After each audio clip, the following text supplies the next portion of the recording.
Colomb et des Indiens, les Indiens qu'il a découverts, qu'il a rencontrés dans le Nouveau Monde. Je n'avais pas initialement l'intention spécialement d'aborder précisément ce sujet, et puis je suis tombé, je me suis plongé même dans la lecture de ce livre. Tzvetan Todorov, La conquête de l'Amérique, absolument passionnant, dans lequel Todorov explique plein de choses très intéressantes sur Christophe Colomb. En fait, il reprend tous les écrits de Christophe Colomb. Colomb a beaucoup écrit, d'abord pour rendre compte de ses découvertes au roi et à la reine d'Espagne, et puis il y a une multitude de lettres aussi à des amis, des correspondants, etc. Donc il y a vraiment de très abondants témoignages qui sont vraiment très intéressants sur la question de l'autre, et j'avoue que j'avais sous-estimé l'importance euh, de cette source documentaire et voilà, et son intérêt. Alors, il y aura peut-être certaines choses qui vont un peu être comme une répétition de ce qu'on a vu dans les séances précédentes, peut-être par moment, mais il y a beaucoup de choses, me semble-t-il, très intéressantes dans l'analyse que propose Todorov. Todorov, c'est un grand savant, c'est un savant assez universel, il a étudié plein de choses. Il est mort, c'est un contemporain, il est mort en 2017.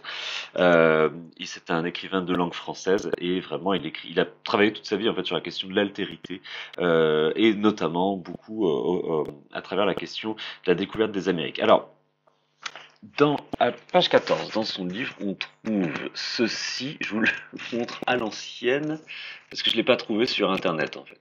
Euh, c'est une page c'est une illustration tirée des lettres que Colomb a écrites pour rendre compte de sa découverte, et dans laquelle, vous voyez, on voit quelque chose qui est très étonnant.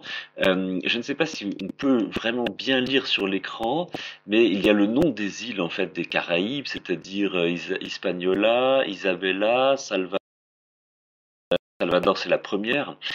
Isabella, ce sera alors Isabella, Hispaniola, ce sera Isabella, ce sera les Cuba. Hispaniola, ce sera Haïti. Et puis il y en a quelques autres comme ça, Concepción, etc. Et en fait, dans ces îles, donc les îles qu'il a reconnues lors de son premier voyage en 1492, eh bien, qu'est-ce qu'on voit? Vous voyez ici, par exemple, on voit un clocher. Tiens, un clocher dans le Nouveau Monde. Là, on voit une tour. Ici, on voit des petites maisons. On voit des bosquets de chênes. On voit en fait plein de choses que le lecteur de l'Ancien Monde connaît bien et dont il est familier. Et puis, il a une caravelle au premier plan. Bon, c'est-à-dire que cette illustration. Alors moi, j'avais découverte la première fois au musée de Madrid, le musée des Amériques. Mais je l'ai pas trouvé sur leur site. Cette illustration qui est très jolie, qui est très belle, cette gravure, représente donc le Nouveau Monde avec à peu près les mêmes traits que l'ancien. Il y a forcément des clochers, il y a forcément des châteaux, enfin voilà, normal, des maisons, toits de chaume, etc. Et cette particularité me semble vraiment intéressante pour introduire en fait le propos d'aujourd'hui, à savoir l'incapacité étonnante dont font preuve Colomb et peut-être aussi un certain nombre d'hommes de son temps, l'incapacité à se représenter le monde autrement et à se représenter une humanité qui ne soit pas en fait alignée sur les normes et les valeurs de l'humanité européenne. C'est ça qui apparaît vraiment frappant, les écrits que moi j'ai eu l'occasion de lire et même de découvrir en fait grâce à Tzvetan Todorov. Voilà. Alors c'est le thème donc de l'étude d'aujourd'hui. En fait, dans ce livre, enfin dans la première partie de ce livre, Todorov propose une étude vraiment passionnante sur la psychologie de Christophe Colomb devant les indigènes. À la fois, Christophe Colomb va faire preuve d'un émerveillement magnifique devant les Indiens et même un début de reconnaissance d'égalité. Et immédiatement, en fait, cette logique de la reconnaissance va être concurrencée, mise à mal, par en fait une logique de l'infériorité qui va immédiatement déboucher en fait sur la guerre, sur la force, sur la violence et sur l'esclavage dès les premiers voyages. Voilà. Alors, Oui, la soumission ou la destruction, c'est un peu le choix qui est laissé, si on peut parler de choix, aux premiers Indiens rencontrés par les Européens. La soumission et la destruction, ce qui est un petit peu finalement le sort de toutes les civilisations amérindiennes, finalement, que ce soit en Amérique centrale, en Amérique du Sud, en Amérique du Nord, la soumission, la destruction. Ce faux choix est fixé en fait dès le début par Christophe Colomb, c'est là la question qui me semble intéressante aujourd'hui, c'est une attitude un peu mixte qui oscille entre l'égalité et l'infériorité, sachant que c'est une égalité quand même conditionnelle, c'est bon, les Indiens peuvent être nos égaux, mais alors, du coup il faut les convertir, mais si on les convertit par contre, on détruit leur civilisation. C'est-à-dire qu'il y a une sorte de dialectique en fait qui conduit, pardon, euh, de la reconnaissance à la destruction, hein, et cela de façon immédiate, en fait, dès les premiers voyages. Je dirais qu'il y a sauvage et sauvage. C'est une histoire de chasseurs, tout ça, de bons et de mauvais chasseurs, si vous voulez. Le sauvage avec une majuscule, c'est une figure littéraire majeure de la modernité, et sauvage avec un point d'exclamation, bon bah c'est une insulte, c'est même un mot d'effroi aussi. Et Colomb, en fait, est à l'origine des deux, à la fois du mythe du bon sauvage, de par l'émerveillement que j'évoquais en commençant, et puis aussi par les premières déshumanisations qui vont amener l'esclavage, hein. Et Todorov fait remarquer que finalement, ces deux attitudes sont deux façons de nier l'identité de ces gens, hein, d'une manière ou d'une autre. Alors ces deux attitudes, c'est ce qu'on va étudier, en fait, le renversement ou la dialectique entre ces deux attitudes. Ces deux attitudes, pour la première, reposent sur l'idée d'une égalité. Ce sont des hommes. Alors c'est ça en fait c'est ça qui m'a incité à faire ce cours. Le jugement de Claude Lévi-Strauss sur ces questions me semble très intéressant, hein. Je l'ai longuement évoqué la dernière fois, enfin dans la précédente séance, précédente vidéo. Mais il me semble que le jugement de Lévi-Strauss n'est pas aussi subtil, pas aussi fin, pas aussi nuancé que celui que propose Todorov. C'est-à-dire que Todorov reconnaît en fait qu'il y a deux attitudes. D'une part, une forme de reconnaissance, une forme d'égalité devant les Indiens. Et alors cela, il le tire des écrits de Colomb, hein. C'est pas son idée des Indiens, c'est d'après les écrits de Colomb. Une reconnaissance de l'égalité, mais qui entraîne du coup l'assimilation et donc l'évangélisation. Et puis une seconde attitude, par contre, basée sur l'idée de l'infériorité, qui pour sa part entraîne la force et l'esclavage. Bon. Et ce sont là deux attitudes qui correspondent à des jugements différents. Donc d'une part, on peut dans un premier temps reconnaître l'égalité des Indiens, nous dit Todorov, mais une égalité naturelle. Voilà, c'est ça que je voulais nuancer, que je voulais préciser aujourd'hui. Une égalité, enfin une humanité, pardon, naturelle, c'est-à-dire des êtres sans culture. Pas des êtres inhumains, mais des êtres d'abord sans culture, hein, des êtres humains sans culture, sans foi, sans langage, sans langage. Et ça, c'est quelque chose d'absolument étonnant, hein, le rapport au langage dans tout cela. Sans loi, sans rien en fait, hein, des hommes nus. Voilà. C'est le premier moment, c'est le premier mouvement de Colomb, reconnaître une humanité nue, une humanité sans culture, hein. Et le deuxième moment, c'est le moment de l'infériorité. Ce sont des sauvages, point d'exclamation, des lâches, cruels, voleurs, pas d'humanité partagée, et même au contraire un constat d'inhumanité qui va devenir du coup le fondement, la caution de l'esclavagisme qui apparaît donc, je vous l'ai dit, dès le début. Et alors, ce fondement d'inégalité est grandement lié au cannibalisme. Alors, assez vite, donc, la seconde attitude va succéder à la première. Alors, au début, commençons par le commencement. La première attitude de Colomb, c'est une attitude d'émerveillement, comme je l'ai annoncé. Colomb est massivement dominé par une foi chrétienne. C'est un point absolument étonnant que personnellement, dont personnellement je n'avais pas conscience à ce point. Christophe Colomb est même, j'allais dire, plus royaliste que le roi, enfin disons plus chrétien que le roi. C'est-à-dire que son grand projet, en fait, d'aller chercher de l'or au Japon, je vous l'ai dit, pour pouvoir financer la reconquête de Jérusalem. Alors, ça semble complètement anachronique à cette époque-là. Il n'y a plus de croisade depuis très longtemps, mais en fait, c'est vraiment le but que Colomb répète vraiment à longueur de lettres, hein. Il veut reconquérir Jérusalem. Pour ça, il faut de l'argent, enfin, il faut de l'or plus exactement. Donc, on va aller trouver un chemin qui conduit rapidement au Japon, où se trouvent apparemment des sources d'or. L'or naît en abondance, car à cette époque, on croit que l'or naît, hein. Et voilà, au début, c'est sa mission, il est absolument certain de sa mission chrétienne, et son émerveillement devant la nature est peut-être lié vraiment à cette certitude chrétienne, c'est-à-dire qu'en fait, il s'émerveille, voilà, il a une mission sacrée et il s'émerveille devant les œuvres de Dieu, hein. Et donc voilà, il y a des pages et des pages vraiment absolument touchantes, hein, sur le Nouveau Monde, sur les arbres magnifiques. Alors c'est ce qui fascine le plus Colomb, les arbres. Et les descriptions, bon, peut-être un peu délirantes, où il explique que sur le même arbre, on voit par exemple des branches d'espèces totalement différentes et de feuilles totalement différentes.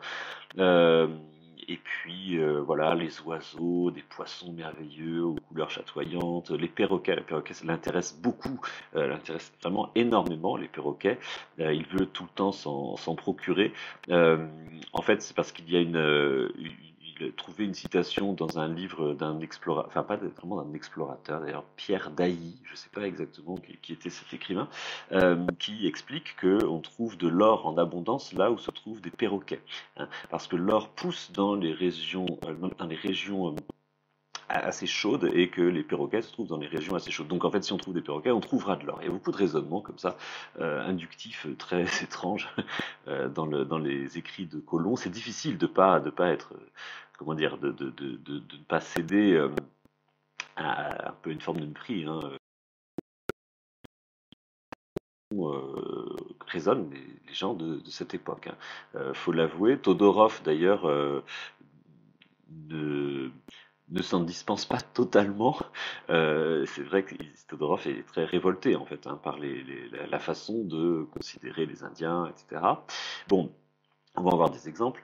Alors, oui, Colomb, par exemple, dans ses lettres, écrit qu'il a probablement trouvé, enfin, il s'est approché des régions du paradis terrestre. C'est-à-dire que le paradis terrestre doit se trouver dans des régions chaudes mais tempérées, c'est-à-dire en fait dans des régions des tropiques, probablement, et il explique dans des lettres vraiment très très sérieuses que voilà, il s'est approché de la région du paradis terrestre, que la Terre n'a sans doute pas la forme en fait exactement d'une sphère, comme on le dit, mais plutôt d'une poire, c'est-à-dire une sphère qui serait renflée d'un côté et que en fait le paradis terrestre se trouverait sans doute en haut d'une éminence comme ça, et que cette éminence se trouverait probablement dans la région qu'il a explorée. Donc vraiment il y croit très très très sérieusement, hein, ce qui à la fois fait partie de sa naïveté, il faut le dire, et de son émerveillement, de sa capacité d'émerveillement qui est assez admirable malgré tout, malgré sa naïveté.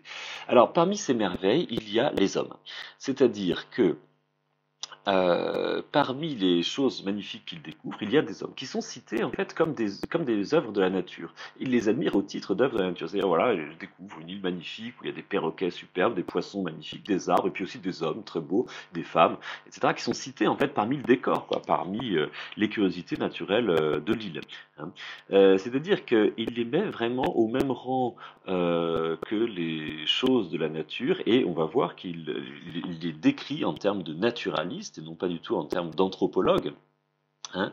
Alors il cite tout le temps les qualités naturelles de ces hommes, ils sont très beaux, alors leur couleur, la couleur de leur peau, c'est très important, ça peut être aussi un indice de la présence de l'or, plus les hommes sont bronzés, plus on peut trouver de l'or apparemment dans le système de Colomb, dans la représentation de Colomb. Il loue la vigueur, la santé, ils sont gaillards, ils sont gros, enfin voilà, il y a plein de qualités en fait naturelles, c'est-à-dire voilà, comme des plantes, comme des oiseaux, comme des animaux. Euh, Ce sont des spécimens d'histoire naturelle. Il ne peut pas envisager d'autre détermination que naturelle. Alors c'est ça le point qui me semble vraiment vraiment capital. Et ici, vraiment, Todorov est très clair et très pertinent sur cette question. Les hommes qu'il croise sont des hommes naturels, c'est-à-dire non pas des animaux, hein. Il les décrit au même rang que les arbres et les animaux, mais ce ne sont pas des animaux, hein. En revanche, ce sont bien des êtres de la nature et non pas des êtres de culture. Voilà, c'est ça le point important. Alors d'abord, avant tout, la première chose qu'ils frappent, c'est qu'ils n'ont pas de vêtements. La nudité, c'est vraiment quelque chose d'extrêmement étonnant, sinon même d'inacceptable pour un homme de cette époque. Euh, je crois que la première raison, c'est que la nudité contredit la Bible, tout simplement. C'est-à-dire que quand on se réfère à la Bible, Adam et Ève bon, sont nus dans le jardin d'Éden, euh, mais en fait, une fois que Dieu les a chassés du paradis originel, du jardin d'Éden, ils voient leur nudité et à ce moment-là, dit le texte de la Genèse, à ce moment-là, ils eurent honte. Et donc, on suppose que, ayant honte, les hommes, pardon, ils eurent honte et ils commencèrent à cacher leur partie honteuse. Et donc, à partir de ce moment-là, bon, bah, c'est le fondement, l'autorité scripturaire, religieuse, sur laquelle on estime que, voilà, un être humain est un être habillé. C'est normal, enfin, il est inenvisageable d'imaginer le contraire. Donc, en fait, le fait de trouver des hommes nus, déjà, c'est quelque chose qui choque moralement, mais religieusement, en plus encore.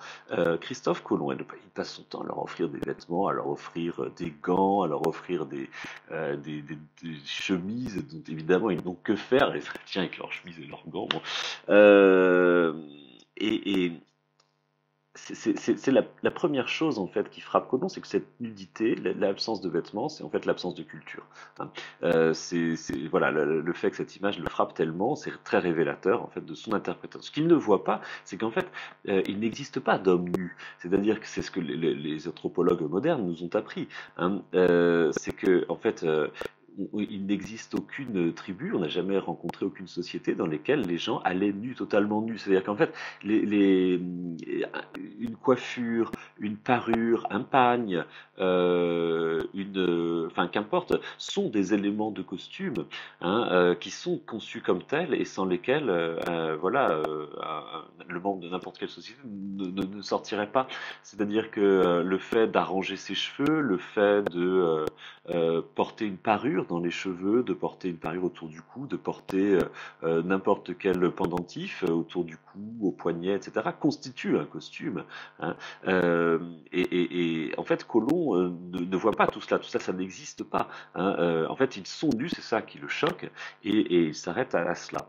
Euh, Autre exemple, la culture matérielle. Colomb n'a aucune attention pour la description de la culture matérielle des Indiens qu'il rencontre, ce qui est très étonnant puisqu'il s'attache vraiment à décrire, par exemple, avec soin, avec détail, euh, le, les arbres, le contexte, l'environnement, etc. Mais par contre, il ne dit rien de leur culture matérielle, et les seules choses qu'on trouve, nous dit Todorov, c'est par exemple la mention suivante: ils apportaient des pelotes de coton filées, des perroquets, des saguets, et d'autres petites choses qu'il serait fastidieux d'énumérer. C'est-à-dire qu'en fait, leurs outils, bon, en fait, ils n'en ont pas. Ce ne sont pas des hommes qui possèdent une culture matérielle aux yeux de Colomb, hein. Voilà, il les décrit simplement. Alors, je tombe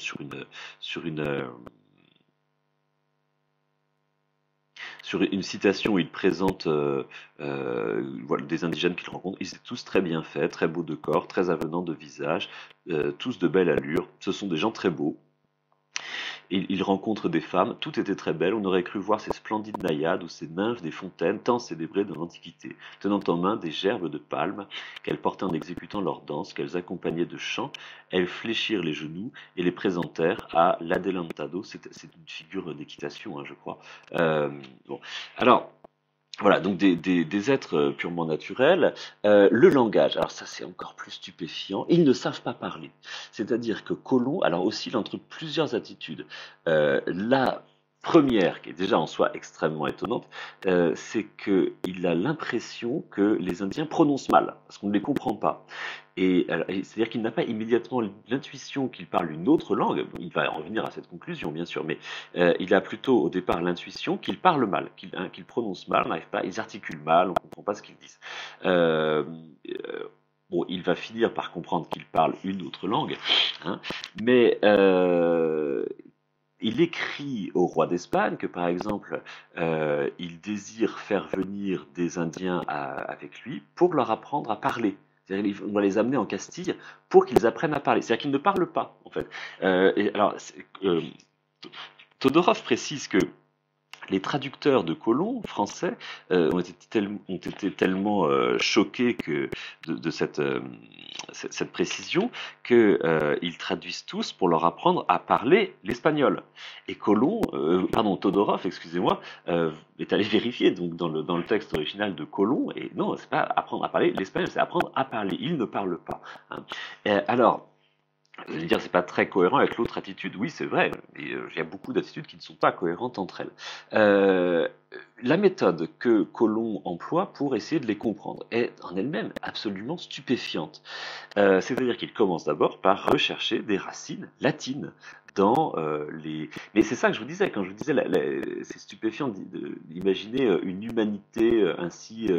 comment dire, l'humanité qui serait définie une fois pour toutes. Dans le Nouveau Monde, il y a des clochers, il y a des châteaux, c'est normal, ça ne peut pas être autrement. Bon, c'est ça qui est stupéfiant. De la même façon, les Indiens, bon, s'ils parlent une langue, on doit pouvoir retrouver forcément les racines latines dans cette langue. Et alors, un exemple absolument ahurissant dont je vous donne ici l'analyse. Oui, qu'est-ce qu'il y a? Oh, c'est pas grave, pose-le sur le plan de travail. Et un exemple absolument ahurissant de cette logique, c'est l'étymologie de cannibale. Alors, en discutant avec les Indiens de Salvador, de San Salvador, les premiers qu'il a rencontrés, les Indiens le mettent en garde en fait contre les habitants de l'île Cariba. Alors l'île Cariba, je sais plus exactement quelle île c'est, enfin c'est une des suivantes qu'il va visiter. Et alors Cariba, c'est le mot de langue indienne, hein, qui va donner Caraïbes, les Indiens Caraïbes, hein, et puis la région des Caraïbes. Et alors quand il entend Cariba, Colomb se demande ce que ça peut bien vouloir dire. Il cherche, il se dit ah, Cariba, ça doit probablement vouloir dire les serviteurs du grand Khan. Le grand Khan, alors le grand Khan, c'est l'empereur mongol de Chine, hein, mais d'après les écrits de Marco Polo, euh, Colomb imagine que c'est également le titre que doit porter l'empereur du Japon. Donc lui, c'est ce qui l'intéresse, c'est de rencontrer les émissaires du Grand Khan, le grand seigneur du Japon. Bon, et donc ça l'intéresse beaucoup. Il s'est dit, ah oui, en fait, ils doivent parler des Khan, des serviteurs du Khan. Mais Khan le fait penser aussi à Canem, au latin Canem, c'est-à-dire le chien. Il se dit, ah mais oui, ce sont certainement les cynocéphales, c'est-à-dire les hommes à tête de chien dont parle Hérodote. Hein, j'en avais déjà parlé dans la précédente vidéo. Hérodote décrit en Libye des cynocéphales, c'est-à-dire des hommes à tête de chien, des acéphales, ici, c'est-à-dire des hommes sans tête, des cyclopes, et voilà, toutes ces choses-là, selon Hérodote, existeraient, paraît-il, dans des contrées lointaines. Enfin, il se contente de transposer les opinions de son temps, hein. Et Colomb dit, mais en fait, voilà, c'est certainement des hommes à tête de chien qui habitent là-bas. Et cela correspond au fait qu'on le mette en garde contre les gens de là-bas qui ont des mœurs un peu féroces et qui effectivement, en fait, s'avèrent anthropophages. Ça, il le comprend, Colomb, par leur espèce de dialogue, je sais pas vraiment comment dialoguent ces gens. Et il en conclut que ce sont donc des anthropophages. Et c'est de là que viendra le mot cannibale. Les cannibales, alors vous voyez, l'étymologie de ce terme cannibale est vraiment très stupéfiante. Par quel chemin on est passé, hein? Ce sont les hommes à tête de chien, c'est-à-dire les serviteurs du Grand Khan, c'est-à-dire en fait les habitants des îles Caraïbes, hein. Alors, dans le même ordre d'idées, Colomb a emmené avec lui un interprète pour pouvoir communiquer avec le grand Khan, avec l'empereur du Japon, un interprète juif qui s'appelle Luis de Torres. Et alors pourquoi emmener un interprète juif? Parce que Luis de Torres connaît l'hébreu, il connaît le chaldéen c'est la langue que parlait le Christ, et quelques rudiments d'arabe. Donc en fait, on va bien arriver à s'entendre avec l'empereur du Japon. Il doit bien parler hébreu, l'empereur du Japon, ou au moins peut-être un peu l'arabe. Voilà, c'est le genre de raisonnement en fait qui nous semble stupéfiant aujourd'hui, mais bon, faut imaginer ce que c'est qu'une humanité en fait qui à l'époque n'a jamais rencontré vraiment une altérité aussi radicale, quoi. Hein. Voilà. Alors dans le même ordre d'idée, les Indiens n'ont pas de religion. C'est pas qu'ils ont une autre religion. Hein. Colomb est très clair là-dessus. Ils ne sont pas du tout idolâtres. Ils n'ont pas d'autre religion. Ils n'appartiennent à aucune secte. C'est-à-dire en fait, ils ne sont pas et ils n'appartiennent ni à la religion chrétienne, ni à la religion musulmane, ni à la religion juive, qui sont les seuls trois que Colomb semble connaître. De même, leur structure sociale, bon, une page étonnante dans laquelle il s'interroge sur la signification du mot cacique. Le mot cacique, c'est un terme indien qui désigne en fait un chef, et Colomb se demande si ça veut dire roi ou si ça veut dire gouverneur. C'est-à-dire qu'en fait, il ne peut pas imaginer que en fait, le mot cacique puisse désigner un type de fonction sociale qui soit complètement différent de ce qui est à la cour en Castille. Hein. Et ainsi de suite. Alors, ceci dit, Colomb dit que ces indigènes semblent d'une intelligence aiguë. Donc, ils sont humains, mais ce sont des hommes naturels. Et cela résume assez bien une sorte de première étape du racisme, hein, reconnaître l'humanité, mais l'humanité naturelle, hein, qui conduit en fait forcément à l'assimilation et par exemple à la conversion catholique, qui est vraiment l'obsession majeure de Colomb. Il ne cesse d'écrire dans ses lettres qu'il faut absolument convertir ces braves gens, il faut les sauver, etc. Bon. Assez vite donc, cette attitude émerveillée et condescendante va déboucher sur autre chose, sur l'assimilation qui très vite en fait va donner lieu aux premières violences, hein, et qui va conduire à la déshumanisation, c'est-à-dire sauvage avec le point d'exclamation. Alors le choc va se présenter, je crois dès le début, autour du problème de la propriété. Ça va être vraiment l'origine des premières violences, hein, qui ensuite vont se reproduire à mesure que se rencontrera la problématique de l'assimilation. Alors, c'est en fait d'ailleurs même le premier acte que fait Colomb. Hein. Contrairement à l'image d'Épinal que je vous avais présentée très ironiquement la dernière fois, c'est-à-dire Colomb qui arrive avec la croix en disant attendez, j'arrive pour vous sauver, voyons votre ami mortel, il faut bien faire quelque chose. Non, en fait, le premier acte que fait Colomb en arrivant sur la terre de San Salvador, c'est de prendre possession de cette terre au nom du roi et de la reine d'Espagne. Hein. Et donc, il est accompagné très solennellement par un notaire qui l'a suivi, donc a traversé l'Atlantique avec Colomb pour établir un acte notarié disant oui, je sous-signais Christophe Colomb prend possession de cette terre au nom de la couronne d'Espagne, du roi Ferdinand et de la reine Isabelle. Bon. Il rebaptise San Salvador, il rebaptise l'île de Guanarina, c'est le nom de cette île où il arrive, San Salvador. Hein. Bon, et en fait, alors voilà, cet acte de propriété, donc qui est présent dès le début, va en fait constituer l'origine de la violence avec. Alors c'est stupéfiant, c'est exactement ce que dira Rousseau, hein, quelques 150 ans plus tard. C'est le problème de la propriété qui est 250 ans plus tard, qui est à la source des premières violences, et donc c'est exactement ce qui va se passer. Alors dans le détail, en fait, Colomb observe d'abord que la propriété semble commune chez les indigènes. C'est-à-dire que en fait chaque chose semble commune à tous les membres de la société, tous les membres de la tribu, et il observe ensuite fait plus étonnant encore que cela semble valable d'une île à l'autre, c'est-à-dire que lorsqu'il voyage avec des Indiens de telle île dans une autre île pour leur servir un peu de guide ou de traducteur, hein, eh bien, il semble que chaque Indien puisse se servir en fait chez les membres d'une société à laquelle il n'appartient pas, ce qui est très étonnant. Et donc, il voit comme ça ces guides entrer dans les habitations des Indiens des autres îles, et puis se servir naturellement chez eux, prendre chez eux, etc. Bon, alors cette propriété commune, ça semble un petit peu étrange pour les explorateurs, mais évidemment, enfin, ce qui va arriver, c'est que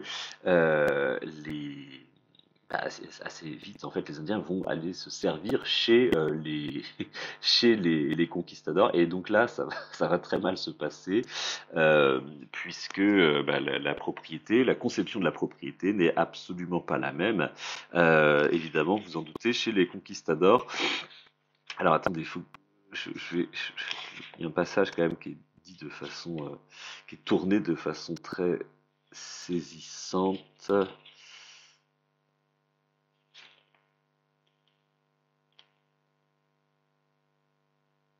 Oui, en tant que lieutenant du vice-roi et gouverneur des îles, il amena ces vilains hommes en justice et leur crime ayant été établi, il les fit brûler vifs en public.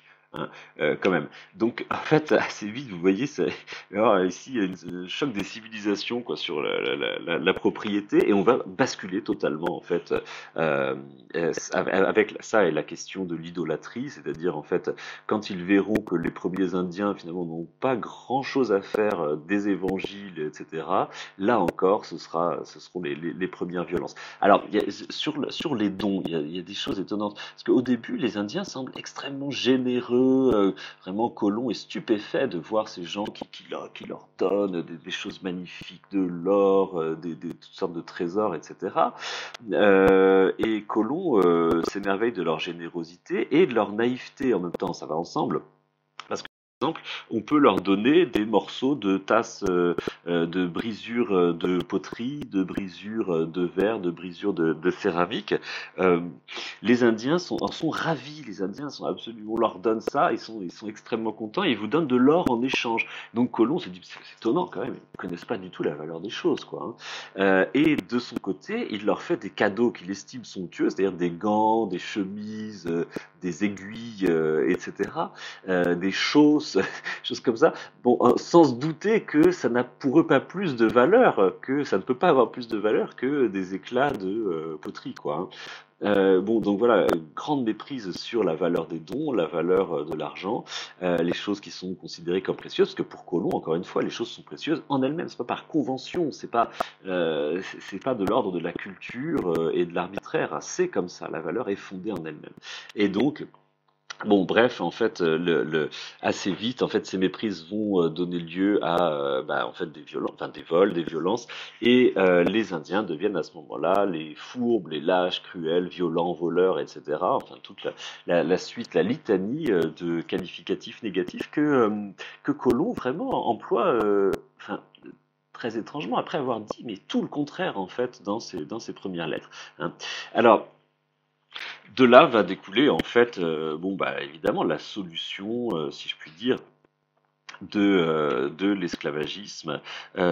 Citation de Colomb, les convoyeurs pourraient être payés. Ah oui, parce que Colomb envisage comment rentabiliser les voyages de retour, c'est-à-dire que les caravelles qui ont franchi l'océan dans un sens, bon, comment les faire avec des colons en fait pour établir donc, des premières colonies.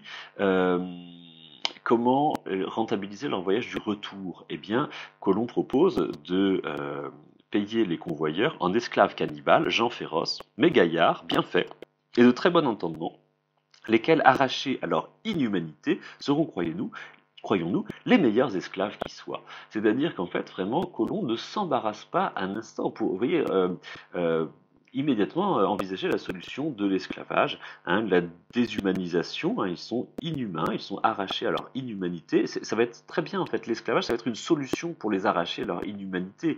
C'est-à-dire que ces malheureux cannibales, pêcheurs, inhumains, etc., en fait, un bon coup d'esclavage, et là, quand même, ils deviendront, voilà, des bons chrétiens, ils deviendront, ce sera la solution, hein, et ce sera leur rédemption en fait. C'est-à-dire qu'en fait, vous voyez, tout ça, cette chaîne logique, bon, un peu dialectique, revient finalement, oui, on reconnaît leur humanité, mais donc du coup il faut les convertir, donc il faut effacer leurs péchés, donc il faut payer, et donc pour payer, bon bah voilà, l'esclavage finalement c'est une bonne solution pour les arracher à leur inhumanité. Hein. Alors ensuite, bon, la description, la façon dont sont traités ces gens est vraiment, bon, voilà, est étonnante en fait par la rapidité de la déshumanisation. Euh, alors par exemple, on embarque, oui, les déplacements peuvent poser quelques problèmes, cite Todorov. Qui seront bien vite résolus. Il est vrai qu'il en meurt beaucoup maintenant, écrit Colomb, mais il n'en sera pas toujours de même. Les nègres et les canariens avaient commencé de la même manière. et ainsi de suite. Alors bon, lors du, je sais plus, c'est le deuxième voyage, Colomb prend 550 hommes, et en fait il a rassemblé des milliers d'esclaves qu'il a capturés, et il en sélectionne 550 qui sont les plus beaux, les plus forts, les plus pour les ramener en Castille, hein. Et il en meurt 300 durant le voyage. Lorsque nous atteignîmes les eaux autour de l'Espagne, 200 environ de ces Indiens moururent, je crois à cause de l'air inhabituel, plus froid que le leur. Nous les jetâmes dans la mer et nous désembarquâmes tous les esclaves dont la moitié étaient malades. C'est-à-dire qu'en fait, bon, ils deviennent plus qu'une matière, voilà, des objets vivants, hein, tout simplement. Voilà, donc on prend des Indiens comme ça, on leur demande pas vraiment, et puis on les emmène en Castille, parce que bon, forcément, comment pourrait-il ne pas vouloir voir la Castille, quoi, et ne pas vouloir devenir chrétien, hein. Alors oui, il compte en fait, j'ai envoyé des hommes à une maison sur la rive ouest du fleuve, ils m'ont ramené 7 têtes de femmes, filles et adultes, et 3 enfants. Quand il parle de tête, il ne veut pas dire qu'on leur a coupé la tête, non, il veut dire des têtes comme des têtes de bétail, en fait, hein. Donc la dialectique arrive ici à son terme et cette Ah oui, puis je dirais quelque chose sur l'orthographe de Christophe Colomb. Colomb a découvert l'Amérique, mais non les Américains. Citation de Tsvetan Todorov dans La conquête de l'Amérique, hein. Colomb a découvert l'Amérique, mais pas les Américains. Toute l'histoire de la découverte de l'Amérique, premier épisode de la conquête, est frappée de cette ambiguïté. L'altérité humaine est à la fois révélée et refusée. Je crois que cette citation résume bien tout le propos de l'auteur. Alors, petite précision, pourquoi écrire colon tantôt avec un N et tantôt avec un M, MB? Sachant qu'en français, l'orthographe habituellement retenue, c'est l'orthographe avec le M et le B, qui semble être la première orthographe que Christophe Colomb a lui-même donné à son nom, avant qu'il en change, et il donne lui-même une explication de ce fait.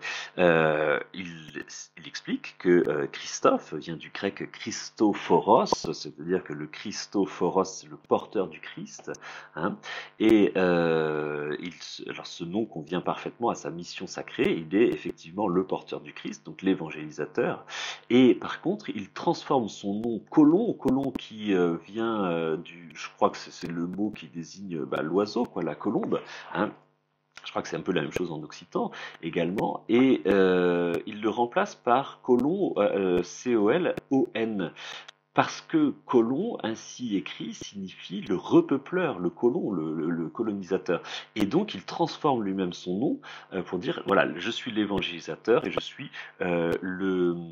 le colonisateur. C'est ma mission, ça définit exactement en fait la mission qu'il s'est lui-même donnée ou qu'il croit avoir trouvée dans sa religion.